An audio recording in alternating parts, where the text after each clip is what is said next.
how I've missed this. Welcome back to the channel and welcome to a game review for Sniper Elite 5. This is one of my favourite game series of all time. So today we're going to get our sniper on. We're going to do a little bit of stealth, a little bit of sniping, and I'm going to tell you what I think about this game, explain it a little, and see you can make your mind up if it's for you. You ready? Let's do it! The latest installment in the award-winning series, Sniper Elite 5, offers unparalleled sniping, tactical third-person combat, and enhanced kill cam. Fight your way through across the immersive maps yet. There are many real-world locations captured in stunning detail and an improved traversal system that lets you explore more of them than ever before. We find ourselves in France in 1944 as part of a covert US Rangers operation to weaken the Atlantikwall fortifications along the coast of Brittany. And again, we find ourselves with the elite marksman Karl Fairburne, who makes contact with the French resistance and soon is uncovering lots and lots of enemy projects and secrets that threaten to end the war before the Allies can invade Europe. That is called Operation Kraken. Guys, there is a huge amount to this game. I've been playing for quite a while now. I'm a huge Sniper Elite fan. I've played all of the Sniper Elite games and absolutely love them. And this game here, I can tell you, is up there with one of the best.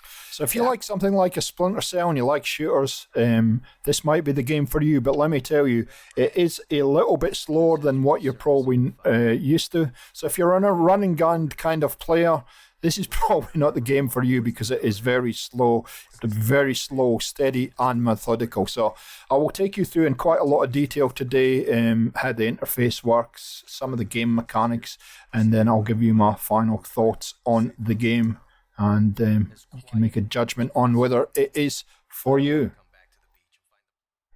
Let's start off by having a look at the interface. There's not much to it.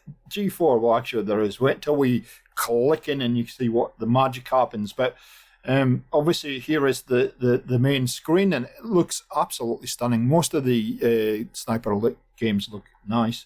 So you have all your play modes here on this one, and we'll get to that in a minute. You have your service records, and let me tell you, there is a lot to do in this game as far as collectibles, little mini challenges, all kinds of stuff. So depending on what game mode you're playing, so each part of the campaign has a list of collectibles for you to look for. Let me tell you, I've played the first mission, which is this one, and I spent probably a good couple hours playing the first mission, and obviously I still didn't get what I needed. I didn't get 100%. So a lot to find in each mission. If you're playing the campaign, you can earn medals for all manner of stuff. What have we got? Explosive efficiency, snake in the grass, killing people from the grass, climbing ladders, all kinds of stuff. And that obviously expands to the missions, weapons and items. You know, you can go out and kill so many enemies with a secondary weapon, and there's all kinds of stuff to get your teeth into if that's what you like to do. So in survival and multiplayer, there's also more challenges for you to complete if that's what you want to do. And again, in multiplayer and campaign and survival, you get achievements for doing various things, destroying an armor car, for instance, tagging 20 enemies, all kinds of stuff. So there's all that kind of nice stuff. That's my service record. And then you can have different loadouts for what you're playing. So there's the campaign loadout. Access Invasion is basically part of the campaign where you can be as a external player. You can go into somebody else's game as a German sniper and cause all kinds of chaos if you like. Now, if you're playing campaign, you can actually switch that off, so don't worry too much about that. Survival and multiplayer. So you can have different loadouts for different game modes, which is quite nice. And then we'll get into the actual game modes that you can choose. So we press play, and it brings you to this screen, and you can see there's a number of things that you can do with this game. Obviously the campaign's the biggest, and that's what I play, but you can be the German sniper that causes chaos in somebody else's campaign, which is kind of naughty. Survival mode, you can play solo or with other people, I guess. And then of course multiplayer, and there's a couple of different things that you can play there. There's any mode, cross, quick match in multiplayer game mode, no cross, long range team game with players separated by impenetrable barriers, free for all, team match, I guess that's team deathmatch, squad match, etc. So a whole lot of different multiplayer modes. Haven't gone into that yet, but it is there for you if you want it. And then within campaign, you can host a co-op, or you can find a co-op game. So that's quite nice. So it does have co-op built into it. Within campaign, what you can do is you can you have 10 missions. There we go. And I think the 10th mission there is actually a DLC mission. Yes, it is. So there's 9 missions in the base game. And what's kind of nice, once you finish a mission, you get a field report, and you can see, you can click in there, and there's a whole lot of things that objectives and side objectives that you need to get completed. There is a kill challenge, see, with the third one along, kill list. Stefan Beckendorf, kill Beckendorf with an explosion. So that's a challenge. I haven't done that one yet, but you can do that.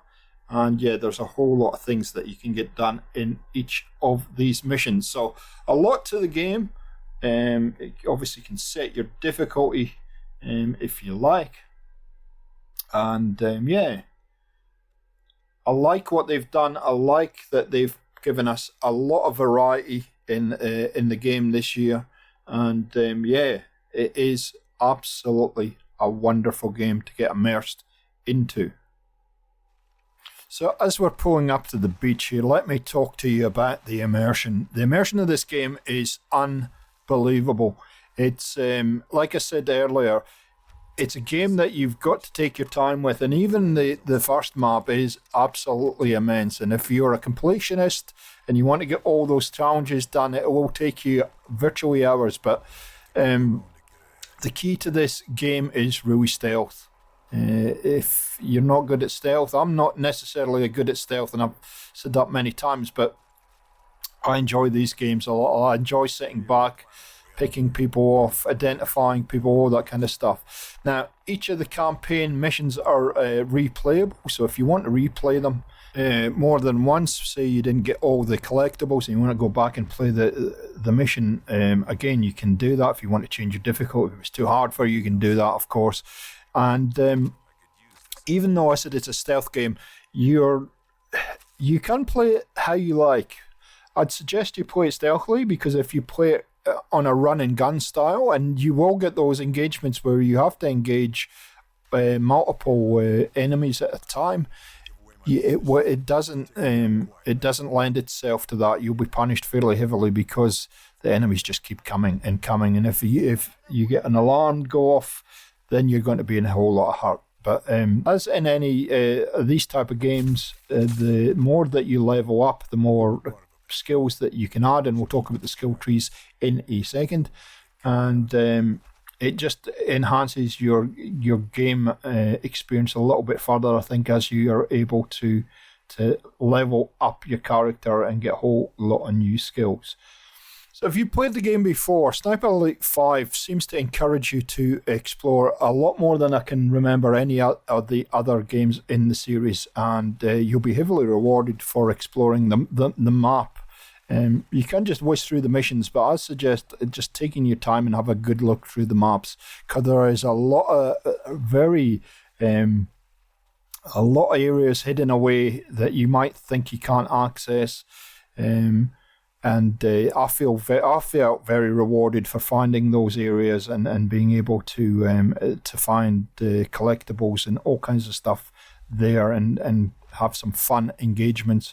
Of course, you can play this completely without shooting a gun if you're good enough, but make sure you're hiding hiding your enemies away once you've taken them down. Obviously, if an enemy soldier is going to come along and find your handiwork, then they might raise an alarm, and again, you're going to have to deal with multiple enemies at once. Now, the big key to any sniper elite game is slow and steady and stealthily. If you do get detected, then just run away and hide, and just stay down and wait for the alarms to go away.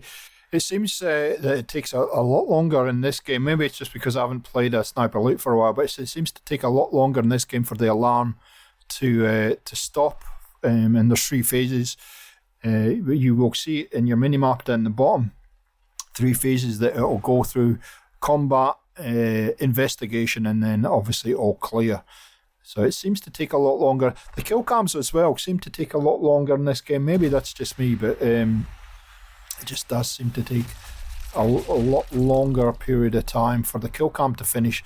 I think you can adjust that in the options though, from memory. Okay, so we've mentioned the skill tree. Let's get into the skill tree next, and then we'll wrap the review up. So here's what the skill trees look like. XP and skill point accumulation is earned across the campaign and survival modes, but you can allocate these skills differently for each game mode. So that's quite nice. So your skill trees for different modes are different, and you can build them as you like. As you go through the game and you earn the skill points, you can apply them straight away. We're straight in the menus and apply them, which is quite nice. And as you can see there are 3 different elements to the skill trees. You've got the combat tree, the equipment tree, and then the body. So let's just quickly go through each of these one at a time, and you can figure out what they're like. So you just click into them. This has got a lot to do with your character and how he handles himself, as far as his sniping goes and his kind of stealthiness. And you can see there's all kinds of stuff that you can do there in that tree. That's your combat tree. Your equipment tree I haven't used a lot because I just seen value in other in putting points into other elements and other parts of the skill tree. But again, this is, you can carry more items basically in this one, and then it gives you special ammo to carry in each of the different weapons categories. And then thirdly, here we go, is the body, and this is the one I've probably put the most points into to start with. And this is all about your health boosts, your stamina boosts. So this is really all about health a lot of the time. Focus is a good. I like the focus in this game. You can actually get it to work quicker if you like, and you can stabilize yourself when you are when you're healing up. So that's the 3 skill trees. So you can see I've got 4 to spend. So I'll go in after this, spend those nicely. I might just do that now while we're here. I think what I want to do is I want to spend some points in this one here, which is focus movement. And you can see the first ring generally is 1 point, and then the second ring is 2 skill points. So that's how it works: 1, 1, 2. And that's the same across all the different areas. So you can see I've been playing the game. I'm on campaign mission 6, and I'll pretty much fill this whole tree up. There won't be much left at the end of it. So what do I think of the game? Well, I think it's up there with one of the best in the series. I've got to say, it had been a while since I'd played Sniper Elite. So when I first started playing the game, I wasn't sure about it, but the more I got into it, the more I enjoyed it, the more immersed I got into it, and I absolutely love it. Just the hours wind away, and you don't even realise how long you've been playing for, which is usually a good sign of a good game. Is it perfect? No, there are a number of things that will need fixed up, and but I'd see those as fairly minor. I've had some bodies floating above my head after I've killed them, for instance. Some of the sensitivity of getting things to work properly can be a bit finicky at times, but again, that's, as I said, they're very minor things. I think that They have done a very, very good job with this game at the gate, and I don't think there's much tweaking required, and that's generally normal for a Sniper Elite game. They do take their time to develop these games properly. I hope you've enjoyed this review. I'm contemplating whether I do a strategy guide for this game. If you'd like to see that, let me know in the comments down below. If you're also playing it, let me know how you're finding it. Like rating is always appreciated. It really, really does help the channel out. And if you're not subscribed and you want to keep up to date with everything on Gaming for XP, consider hitting that red button and make sure you have the bell notification turned on. Thanks for watching, guys. Thanks for the support, and we'll catch you next time. See ya.